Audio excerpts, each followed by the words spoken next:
আসসালামু আলাইকুম সবাইকে সুমনা পোল্ট্রি ফার্মের পক্ষ থেকে শুভেচ্ছা ও সালাম। আমরা এখন আপনাদেরকে দেখাবো কিভাবে একটা পোল্ট্রি ফার্ম তৈরি করতে হলে তার মুরগির ঘর বা পাখির ঘর তৈরি হয় কিভাবে। প্রথমে আমরা পালা গেড়েছি, তারপরে হচ্ছে বাঁশ বা সুপারি গাছ দিয়ে মাচা বানিয়েছি, তারপর সাইডে সাইডে পালা দিয়ে এর উপরে আমরা বিভিন্ন লাঠি দিয়ে গঠন তৈরি করি, তা আমরা দেখতে পাচ্ছেন। এবং প্লাস্টিকের রশি দিয়ে আমরা প্রথমে বাঁধছি। তারপরে এই বাঁধাতে আমাকে হেল্প করেছে সর্বোচ্চ যে আমার সালমানুহি যথেষ্ট হেল্প, আপনারা তাকে দেখতেই পাচ্ছেন।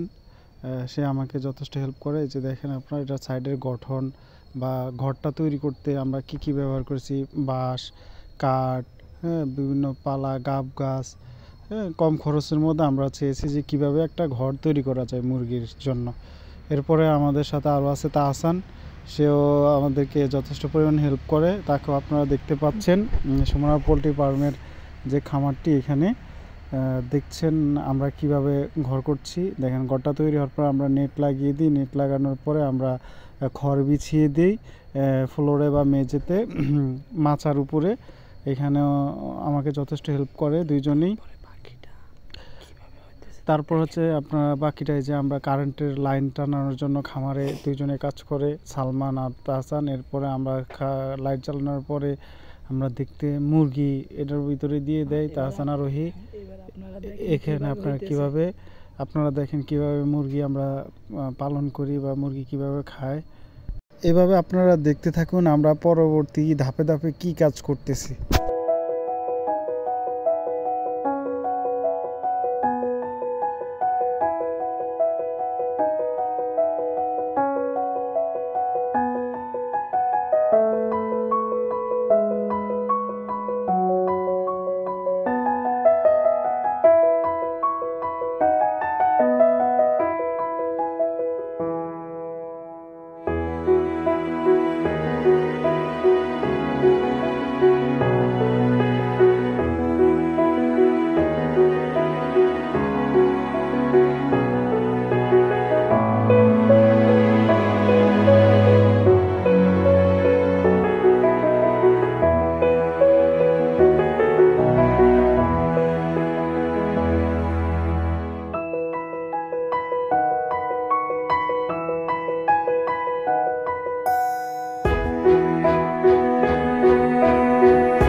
প্রিয় দর্শক, আপনারা এতক্ষণ ধৈর্য ধরে ভিডিওটি দেখার জন্য অনেক ধন্যবাদ। আশা করি বন্ধুরা আপনারা অবশ্যই লাস্ট পর্যন্ত ভিডিওটি দেখেছেন।